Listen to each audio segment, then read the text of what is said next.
Shalom Bapak Ibu, selamat pagi. Ibadah Minggu 19 April 2020 akan dilayani oleh Vikaris Theodorus Calvin SSI dengan pemandu pujian keluarga Bapak Hotmatua Nainggolan. Beberapa pokok warta jemaat minggu ini sebagai berikut. Yang pertama, himbauan Majelis Sinode GKP untuk memperpanjang kebijakan pelaksanaan kebaktian minggu dan kegiatan lainnya tetap dilaksanakan di rumah masing-masing sampai pada akhir Mei 2020 atau sampai ada pemberitahuan lebih lanjut. 2. Untuk ibadah sekolah minggu, Majelis Sinode GKP bekerja sama dengan MIK BPP GKP menyiapkan video rekaman premier sekolah minggu mulai 19 April 2020. Untuk channel YouTube akan diberitahukan kemudian. Pelaksanaan rapat kerja klasis GKP wilayah Jakarta tahun 2020 belum bisa dilaksanakan mengingat perkembangan kondisi pandemi COVID-19 dan diberlakukannya pembatasan sosial berskala besar di Jakarta. Yang keempat, persembahan minggu dan persembahan bulanan dapat ditransfer ke rekening bendahara majelis jemaat dengan nomor rekening yang tertera di bawah ini. Demikian pokok warta jemaat minggu ini. Kita memulai ibadah kita dengan bernyanyi dari Kidung Jemaat 322.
Kebaktian ini berlangsung dalam nama Allah Bapa, Anak, dan Roh Kudus.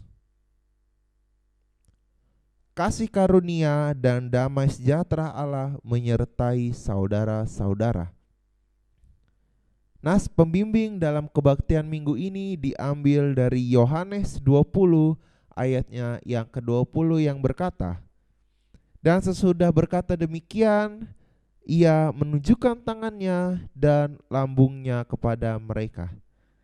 Murid-murid itu bersukacita ketika mereka melihat Tuhan." Demikianlah nas pembimbing kita pada hari ini.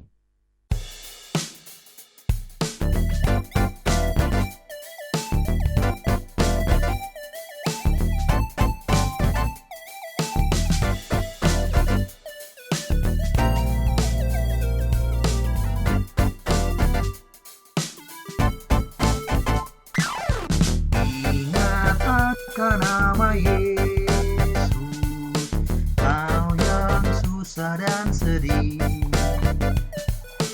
Nama itu menghiburmu, mana saja kau pergi. Indah namanya, pengharapan dunia. Indah namanya, suka surga yang bakal.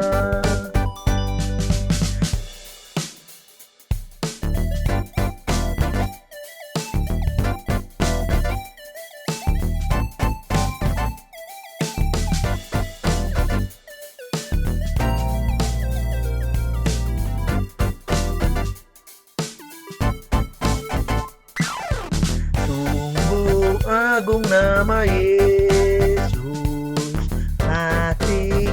kita bergemar. Bila kita dirangkulnya, sukacita pun besar. Indahlah namanya, pengharapan dunia. Indahlah namanya, suka sorga yang bakal. Kita akan membaca dan merenungkan firman Tuhan. Namun sebelum itu mari kita bersatu di dalam doa. Mari kita berdoa. Ya Allah, sekarang kami hendak membaca dan merenungkan firman-Mu. Kiranya firman-Mu dapat menguatkan kami dan dapat menuntun kami dalam menjalani hari demi hari. Bersabdalah ya Tuhan, karena kami siap mendengarkan. Dalam nama Tuhan Yesus kami berdoa. Amin.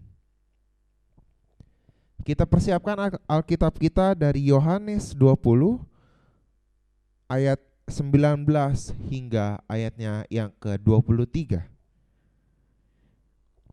Yohanes 20 ayat 19 hingga ke-23. Di bawah judul Yesus menampakkan diri kepada murid-muridnya. Ketika hari sudah malam pada hari pertama minggu itu, berkumpullah murid-murid Yesus itu di suatu tempat dengan pintu-pintu yang terkunci, karena mereka takut kepada orang-orang Yahudi. Pada waktu itu datanglah Yesus dan berdiri di tengah-tengah mereka dan berkata, "Damai sejahtera bagi kamu." Dan sesudah berkata demikian, ia menunjukkan tangannya dan lambungnya kepada mereka. Murid-murid itu bersukacita ketika mereka melihat Tuhan. Maka kata Yesus sekali lagi, "Damai sejahtera bagi kamu. Sama seperti Bapa mengutus aku, demikian juga sekarang aku mengutus kamu." Dan sesudah berkata demikian, ia mengembusi mereka dan berkata, "Terimalah Roh Kudus. Jikalau kamu mengampuni dosa orang, dosanya diampuni. Dan jikalau kamu menyatakan dosa orang tetap ada, dosanya tetap ada." Demikianlah pembacaan kita pada hari Minggu ini. Berbahagialah setiap orang yang mendengar firman Tuhan dan memelihara dalam hidupnya. Haleluya.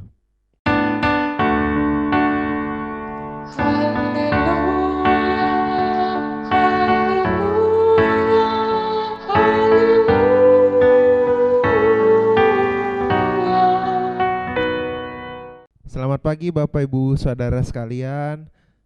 Selamat bertemu kembali di ibadah kita pada hari Minggu ini.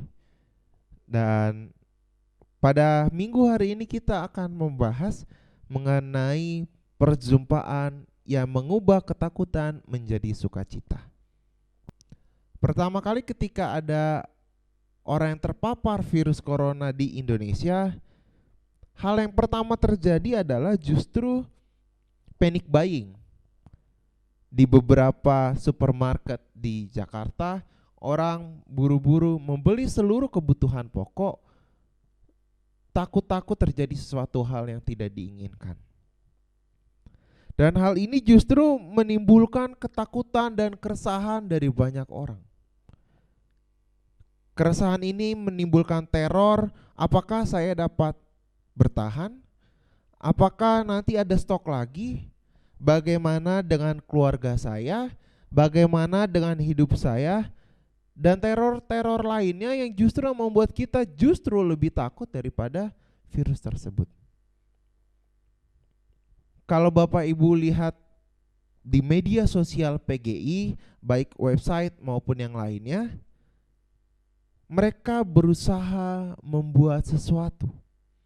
Mereka berusaha berbuat sesuatu yang mengubah ketakutan tersebut bisa menjadi sebuah hal yang bisa dilalui. Mereka memberikan sebuah sukacita melalui pelayanan yang dilakukan. Mereka berbuat sesuatu di tengah kesulitan yang ada. Misalnya mereka ada berbagi makanan dengan orang yang harus terpaksa bekerja di luar. Ada juga penyemprotan desinfektan tidak hanya bagi gereja tetapi bagi tempat-tempat yang lain. Mereka memberikan pengharapan bagi orang-orang lain untuk dapat melewati pandemik ini. Lalu bagaimana dengan kita untuk mengatasi ketakutan kita dan mengubahnya menjadi sebuah pengharapan? Pada kali ini kita akan membahas mengenai perjumpaan para murid dengan Tuhan Yesus setelah kematiannya. Perasaan yang bercampur aduk mungkin pada saat itu dirasakan oleh para murid. Kematian dari pemimpin atau orang yang mereka ikuti membuat murid-murid merasa tidak ada lagi perlindungan bagi mereka. Perasaan yang bercampur aduk mungkin saat itu sedang dirasakan oleh para murid. Kematian dari pemimpin atau orang yang mereka ikuti membuat murid-murid merasa bahwa mereka tidak ada lagi perlindungan. Jika dahulu mereka bersiap menunggu komando dari pemimpin mereka, tetapi sekarang mereka terlihat ketakutan. Bahkan mereka seperti kehilangan arah. Yohanes 20 ayat 19 mengatakan, ketika hari sudah malam pada hari pertama minggu itu, berkumpullah murid-murid Yesus di suatu tempat dengan pintu-pintu yang terkunci karena mereka takut kepada orang-orang Yahudi. Mereka mengalami sebuah ketakutan yang berlipat ganda. Pertama, mereka ketakutan karena pemimpin yang mereka ikuti sudah mati. Dan yang kedua, mereka takut kepada orang-orang Yahudi yang secara jelas pasti memburu mereka. Orang-orang Yahudi yang tidak suka dengan Yesus membuat mereka melakukan persekusi terhadap pengikutnya karena merasa pemimpinnya sudah kalah. Dan pada zaman dahulu juga, ketika sebuah negara yang berperang akan dinyatakan kalah ketika pemimpinnya sudah berhasil dibunuh. Maka orang Yahudi yang tidak suka dengan Yesus merasa bahwa ketika Yesus mati, itu adalah kemenangan bagi mereka. Kemudian para murid ketakutan ketika mereka diburu dan dikejar oleh orang-orang Yahudi.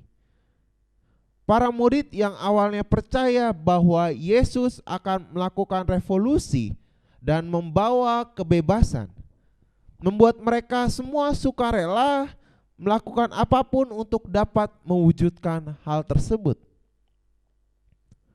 Namun ketika keadaan berubah, mereka tidak tahu harus berbuat apa lagi. Keadaan tanpa pemimpin membuat mereka seakan gagap dalam tanda kutip dengan apa yang ada. Keadaan di luar yang sangat tidak kondusif bagi mereka tentunya. Ditambah lagi keadaan tidak ada pemimpin bagi mereka seakan menjadi mimpi buruk. Keadaan itu akhirnya membuat mereka mengurung diri di sebuah tempat lalu menguncinya. Hal ini secara tidak langsung menandakan bahwa murid-murid ini sudah merasa bahwa mereka sudah benar-benar pada titik terbawah mereka. Mereka berusaha untuk menyelamatkan diri dari semua orang yang mengejarnya. Dan saat keadaan yang mencekam dan banyak orang memburu mereka, Yesus muncul secara tiba-tiba. Kalau kita baca Injil paralelnya, pada Lukas 24, menggambarkan para murid tidak percaya saat Yesus ada di hadapan mereka. Mereka ragu, meskipun Yesus sudah mengatakan, damai sejahtera bagi kamu. Jika kita baca kembali dalam Yohanes 14, Yesus menjanjikan seorang penghibur bagi mereka. Di situ ia mengatakan, damai sejahtera kutinggalkan bagimu. Damai sejahteraku kuberikan kepadamu. Dan apa yang kuberikan tidak seperti yang diberikan oleh dunia kepada kamu. Yesus pada saat kehadirannya mau mengingatkan kembali janji yang sudah dikatakan kepada mereka semua. Sayangnya, ketakutan itu justru menutupi hati mereka dan iman mereka. Mereka lupa akan semua janji yang sudah diberikan oleh Yesus, yaitu memberikan seorang penghibur. Hal yang menarik adalah Yesus mengatakan damai sejahtera bagi kamu sebanyak 2 kali. Hal ini dilakukan untuk kembali mengingatkan para murid yang pada saat itu sudah merasa ketakutan. Kehadiran Yesus di tengah-tengah mereka memberikan kekuatan yang baru. Para murid yang merasa bahwa mereka ditinggalkan begitu saja, lalu mengunci rapat-rapat tempat mereka berkumpul, lalu ditambah lagi kehadiran Yesus yang secara tiba-tiba menandakan bahwa orang yang mereka ikuti tidak meninggalkan mereka. Kehadirannya secara tiba-tiba memberikan penguatan akan apa yang mereka hadapi. Seketika juga perasaan takut yang melingkupi mereka tergantikan dengan perasaan tenang dan juga perasaan yang damai. Kalau kita baca kembali teks paralelnya dalam Injil Lukas, dikatakan bahwa Yesus membuka pikiran mereka. Para murid yang awalnya merasa ketakutan, kini mendapatkan kekuatan yang baru dari Yesus. Sehingga mereka memiliki keberanian untuk menapaki jalan yang selanjutnya. Yesus memberikan mereka Roh Kudus sebagai janji penggenapan yang sudah dikatakan olehnya. Roh Kudus yang akan kembali menuntun mereka untuk dapat bersaksi dengan cara mereka masing-masing. Namun yang menjadi poin menarik adalah Yesus tidak mengatakan, terimalah Roh Kudus. Jikalau aku mengampuni dosaku, dosaku diampuni. Tetapi justru Yesus mengatakan, terimalah Roh Kudus jikalau kamu mengampuni dosa orang. Dosanya diampuni. Yesus memberikan Roh Kudus untuk membuat mereka dapat kembali berkarya dan tidak untuk dirinya sendiri, seperti apa yang terjadi karena mereka pada saat itu sedang mengunci dirinya di sebuah tempat. Yesus mengajak murid-murid untuk keluar dan melakukan karya pelayanan di luar tempat mereka bersembunyi. Kali ini bukan lagi Yesus secara fisik yang menuntun mereka, kamu harus melakukan ini dan itu. Tetapi Roh Kudus yang menjadi penuntun mereka.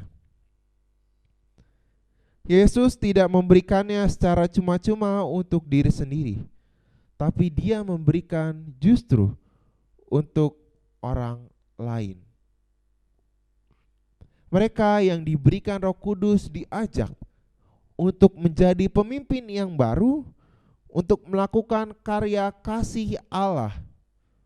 Dan sekarang itulah tugas kita bersama.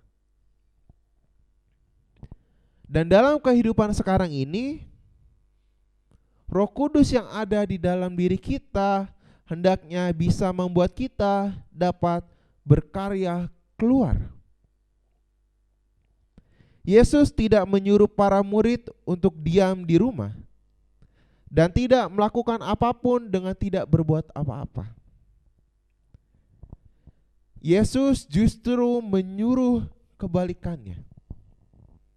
Roh Kudus justru yang akan menuntun dan menolong untuk menapaki hari ke depannya. Ketika kita hanya berdiam dan tidak berbuat apa-apa, berarti kita tidak benar-benar menghayati pemberian Roh Kudus yang sudah diberikan oleh Yesus. Namun bukan berarti di tengah pandemik ini, setelah Bapak Ibu mendengar khotbah ini, Bapak Ibu langsung keluar bekerja seperti biasa, lalu melakukan kegiatan tanpa mengindahkan anjuran-anjuran yang ada. Justru di tengah pandemik ini kita ditantang, karena mampukah kita berbuat sesuatu hal yang kecil? Mampukah kita berkarya di tengah pandemik ini? Roh Kudus yang akan menuntun kita untuk memberikan jalan-jalan yang akan kita lakukan dan kita lalui. Dengan diberikannya Roh Kudus kepada kita, kita diajak bagaimana untuk dapat berbuat lebih banyak dengan kreatif bagi masyarakat di sekitar kita. Roh Kudus sudah, sedang, dan akan terus bekerja untuk menuntun kita kepada karya Allah yang lain yang harus dinyatakan. Banyak orang yang terkadang berkata, di tengah pandemik ini aja sudah susah. Masa kita harus berpikir untuk orang lain? Untuk keluarga sendiri sudah sulit. Roh Kudus terkadang bekerja dengan caranya sendiri. Kita tidak dapat mengetahui apa yang sedang Tuhan persiapkan bagi kita untuk berbuat sesuatu bagi orang lain. Kita yakin bahwa Tuhan yang akan melindungi dan menunjukkan jalannya bagi kita, yang memang sudah memiliki niat yang baik dari awalnya. Dan sekarang tinggal bagaimana kita, maukah kita melakukan hal itu?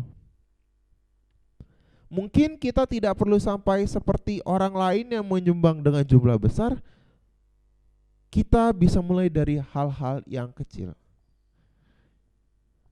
Tuhan mau kita tidak hanya berdiam di rumah dan menyaksikan hal ini berlalu tanpa kita berbuat apapun. Dan melalui bacaan ini, Tuhan kembali mengajak kita untuk mengingatkan kita bahwa ada banyak hal kecil yang bisa kita lakukan. Saya juga yakin pasti Bapak Ibu banyak yang terpaksa harus bekerja di luar rumah. Mungkin karena tuntutan dan sebagainya. Namun dengan kepedulian kecil kita, kita dapat menjadi orang yang memberikan sukacita bagi orang lain juga. Roh Kudus yang akan menunjukkan jalannya kepada kita untuk dapat berbagi kasih, dapat menyebarkan hal-hal yang baik dengan orang-orang di sekitar kita. Dengan caranya yang ajaib, Dia akan menuntun kita untuk menyalurkan kasih-Nya di tengah pandemik ini. Dan bagi kita, kiranya Roh Kudus yang akan terus menunjukkan jalannya bagi kita dan serta menguatkan kita kini dan selama-lamanya. Amin.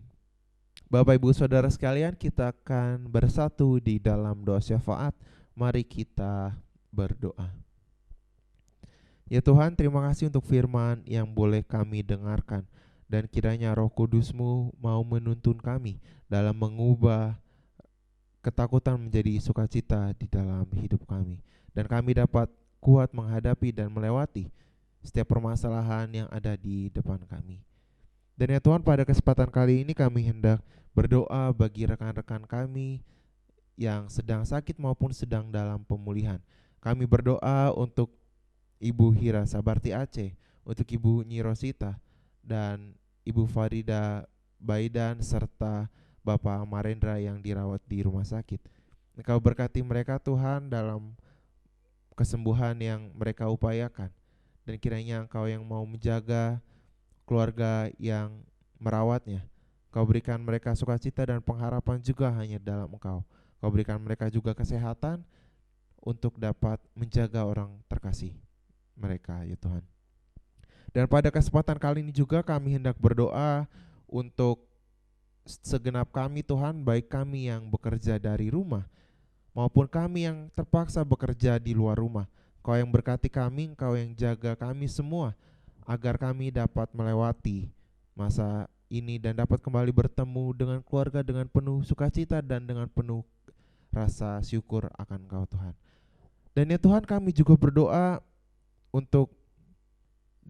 kami hendak berdoa bagi rekan-rekan kami yang pada saat ini berulang tahun. Kami berdoa bagi anak Prisya Ruth Gracianta Sudrajat. Kami berdoa untuk Bapak Budiarto, untuk Saudara Indra Dwi Nugroho Sudrajat, dan Saudari Aprila Friska Tania Lekahena. Terima kasih Tuhan untuk pertambahan umur bagi mereka semua, dan kiranya Engkau juga mau menambahkan hikmat dan kebijaksanaan bagi mereka, terutama dalam menghadapi setiap permasalahan yang ada di hadapan mereka. Dan kami juga berdoa untuk apapun yang mereka lakukan, Engkau yang berkati mereka dalam kehidupannya. Dan kami juga berdoa Tuhan untuk ulang tahun pernikahan dari keluarga Bapak Hari Arthur Tehu Bijulu dan Ibu Elsia Josalina Telusa. Terima kasih untuk rumah tangga yang boleh mereka jalani. Engkau yang terus menjaga dan memberkati rumah tangga ini. Berkati juga anak-anaknya Tuhan, terkhusus untuk Jordan dan Jeremy. Kau berikan mereka jiwa yang takut akan Engkau dan juga turut akan orang tua. Dan Engkau yang menjaga mereka semua dalam satu keluarga. Dan ya Tuhan, kami juga berdoa juga untuk segenap lapisan masyarakat yang berjuang untuk melewati pandemi ini. Engkau yang berkati kami semua, agar kami dapat melewati masalah ini dengan mau bergotong royong satu sama lain.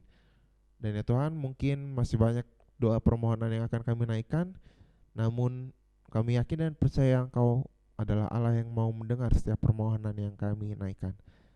Dan seluruh doa ini akan kami satukan dengan doa yang Kau ajarkan kepada kami.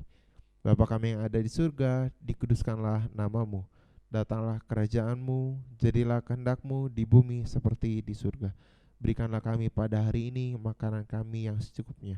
Dan ampunilah kami akan kesalahan kami, seperti kami juga mengampuni orang yang bersalah kepada kami. Dan janganlah membawa kami ke dalam cobaan, tapi lepaskanlah kami daripada yang jahat. Karena Kau yang punya kerajaan dan kuasa dan kemuliaan sampai selama-lamanya. Amin.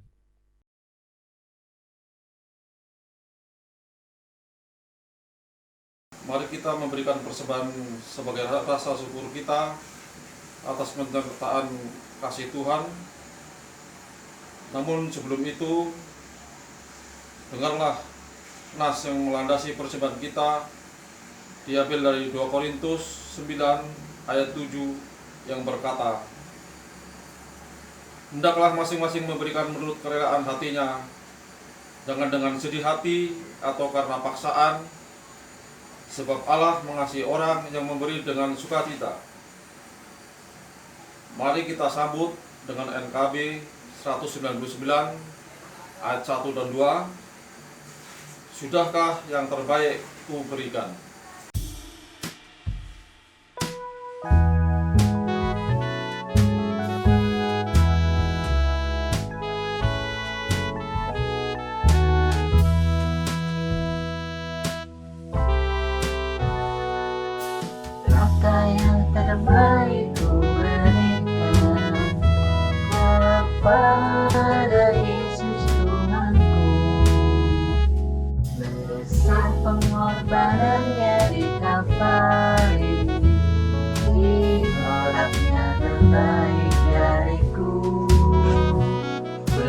Apa yang terhilang tak ku cari, dan ku lepaskan yang terbelenggu.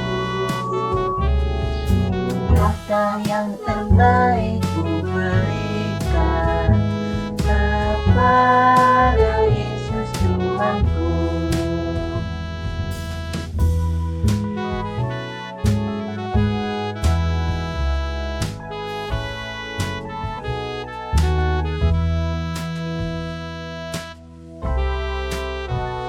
Begitu banyak waktu yang terbuang, sedikit ku lihat Dia, sebab kurang kasihku pada Yesus.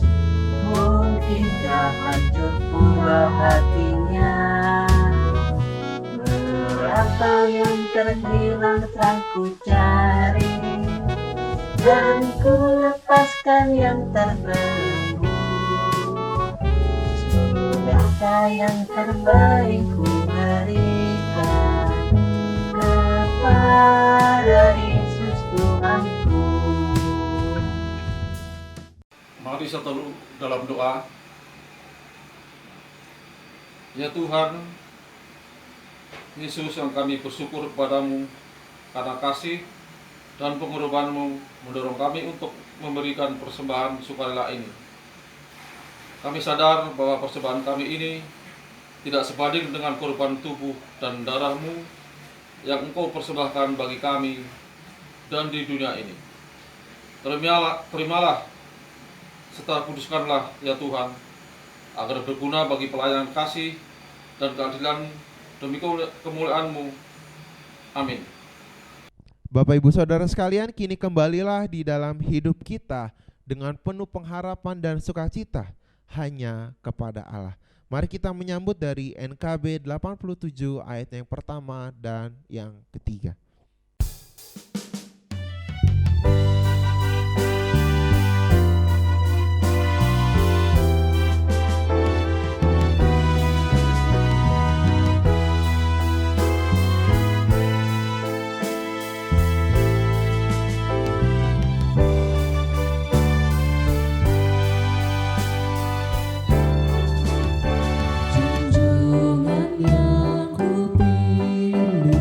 Yesus ku penebus yang bangkit dari mati, berkuasa seterus. Kendati banyak orang mengejek mencela, ku ikut suaranya.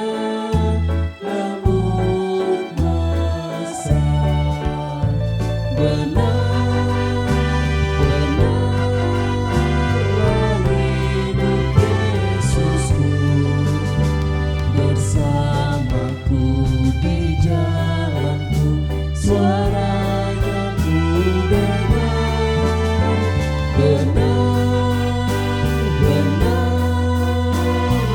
hidup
Yesusku.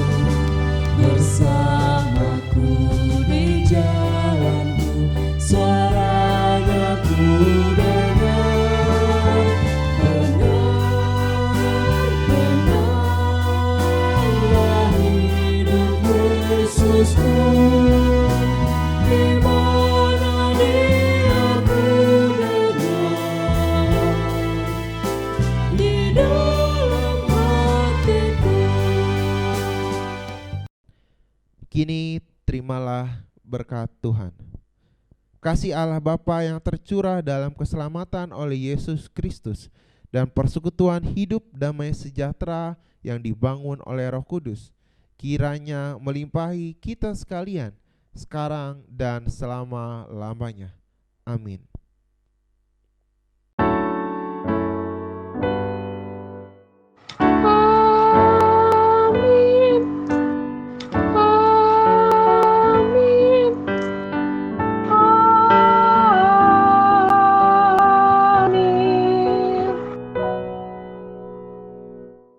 Saat teduh bagi kita sekalian.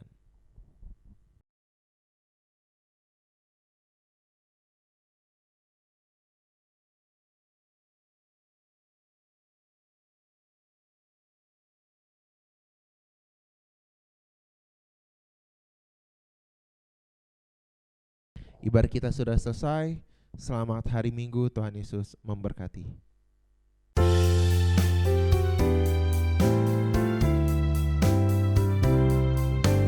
Taat setia teguh bersekutu dengan Engkau ya pemimpin besar, karena penuh kasih sayang padamu, kami sedikit pun tidak gentar. Angkat semboyan, jangan diamkan, tiup serunai dan maju terus. Angkat semboyan, jangan diamkan, Kristuslah Raja serta penebus.